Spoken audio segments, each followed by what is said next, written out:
স্বাগতম electric and প্লাম্বারের পক্ষ থেকে আমি রয়েছি নাসিম মাহমুদ। আজকে দেখাবো টাঙ্গি থেকে ইনপুট এবং আউটপুট লাইন এটা কিভাবে করতে হয়, বেসিক যে লাইন সম্পর্কে আপনাদেরকে একটা ধারণা দিব। ভিডিওটি আপনারা A to Z দেখুন এবং এই ইজি কাজটি আপনারা শিখে ফেলুন। তো চলুন আমরা আউটপুট লাইন সম্পর্কে প্রাথমিক যে বেসিক যে ধারণাটা সেটা আমরা শিখে নিই। তো এইখানে দেখেন, এটি হচ্ছে আমাদের একটি আউটপুট লাইন, এর নিচে হচ্ছে একটি বাথরুম। তো এই বাথরুমে আমরা একটি কমোড, বেসিন এবং অন্য একটি লাইন ব্যবহার করেছি। এর জন্য আমরা এখানে 1 ইঞ্চি লাইন ইউজ করেছি। তো বিষয়টা আপনারা চিন্তা করবেন, এইখানে অনেকে বলতে পারেন যে এখানে ভাইয়া একটা 3-4 লাইন দিলেও তো হতো, কিন্তু আমরা যদি এখানে 1 ইঞ্চি লাইন করে 3-4 লাইনকে সংযোগ দেই তাহলে 1 ইঞ্চির ভিতরে অল টাইম পানি থাকবে এবং 3-4-এ ইজিলি ভাবে সেই পানিগুলো নিতে পারবে। ভিউয়ার্স, আমরা আস্তে আস্তে লাইনগুলো দেখি।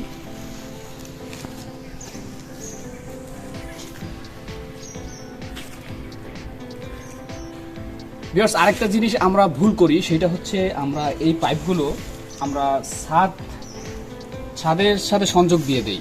মানে এইখানে আমরা ইট যে দিলাম, অনেকে এই ইটটা দেই না। কারণটা হচ্ছে আমরা যদি এই ইট না দেই, এখানে আপনারা দেখতে পাচ্ছেন ছাদে বিভিন্ন ধরনের ময়লা, তো এই ময়লাগুলো বৃষ্টির পানিতে ভিজে থাকবে এবং এই ছাদের অনেকটা ক্ষতি হবে। সেটা আপনারা বিবেচনা করলেই বুঝতে পারবেন। আর হচ্ছে এইখানে আমরা টাঙ্কিতে মনে করেন টাঙ্কির যে একটা লাইন, এটা হচ্ছে ছাদে একটা লাইন রাখলাম। আমরা মনে করেন চায়ের পাশে আমরা ফুলের চারা রোপণ করলাম, তো এইখানে আমরা চারায় পানি দেবো কীভাবে, এটা অনেকে চিন্তা করতে পারেন। সেই প্রসঙ্গে আসলে এই কলটি রাখা হয়েছে। তো এই কলটি আপনারা বুঝতে পারবেন যে আপনারা বলতে পারেন যে টাঙ্কি যদি আমরা ছাদে রাখি তাহলে এখানে ভাইয়া পানি আসবে কীভাবে। আমরা টাঙ্কিটি অলরেডি উপরে বসাইছি।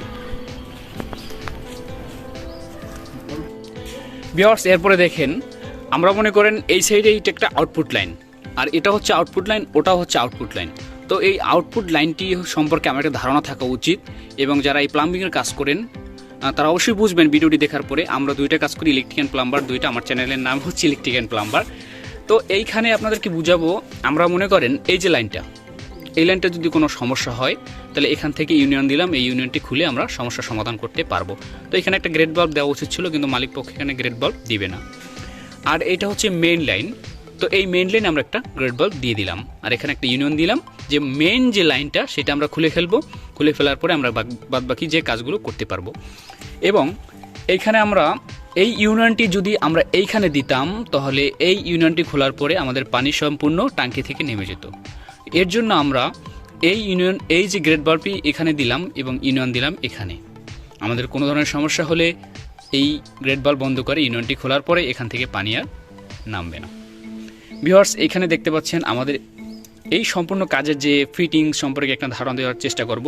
এটি হচ্ছে আমাদের ইউনিয়ন সকেট 1 ইঞ্চি, এটিও 1 ইঞ্চি ইউনিয়ন সকেট। এটি হচ্ছে 1 ইঞ্চি টি, এটি হচ্ছে 1 ইঞ্চি এলভো, অনেকে ব্যানও বলে থাকি, হ্যাঁ এলও বলে থাকি, বিভিন্ন কোয়ালিটির। এগুলো হচ্ছে ইলেকট্রিক অ্যান্ড প্লাম্বার, দুটি নামকরণ হচ্ছে আলাদা। তো এইখানে হচ্ছে একটি ভ্যানের লাইন, এটি হচ্ছে একটি টি, গ্যাস পাইপের জন্য। এখান থেকে যে পানিটি নামবে এর জন্য গ্যাস পাইপের একটি টি। এটি হচ্ছে আমাদের ফিটিংস, টাঙ্কি ফিটিংস যাকে বলে।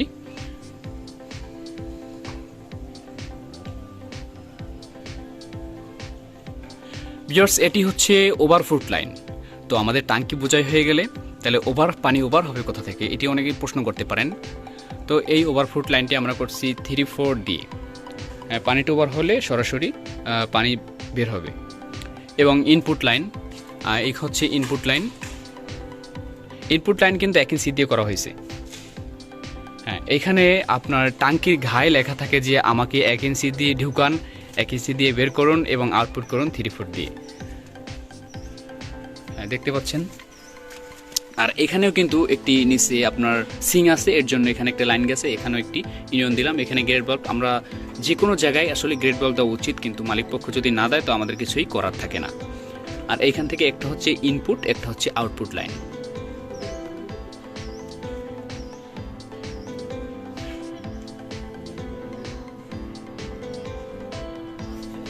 ভিউয়ার, সর্বশেষ কথা হচ্ছে, আপনারা যদি প্লাম্বিংয়ের কোনো প্রবলেমে পড়েন, প্লাম্বিং, স্যানিটারি, ইলেকট্রিক যে কোনো কাজে আপনারা যদি কোনো সমস্যায় পড়েন, তাহলে আমার এই ইউটিউব চ্যানেলে নাম্বার দেওয়া আছে, এখানে ইমো অ্যান্ড হোয়াটসঅ্যাপ নাম্বার। তো এখানে আপনারা সরাসরি এসে যোগাযোগ করতে পারেন, এবং কোনো ধরনের প্রশ্ন জানতে চাইলে অবশ্যই কমেন্ট বক্সে কমেন্টস করতে পারেন এবং আমাদের ফোনেই যোগাযোগ করতে পারেন। আমরা ইজিলি আপনাকে সমাধান দেওয়ার চেষ্টা করব। ভিউয়ার্স, ভিডিওটি ভালো লাগলে অবশ্যই লাইক করুন, শেয়ার করুন এবং আমার চ্যানেল সাবস্ক্রাইব করে পাশে থাকুন। ধন্যবাদ সকলকে।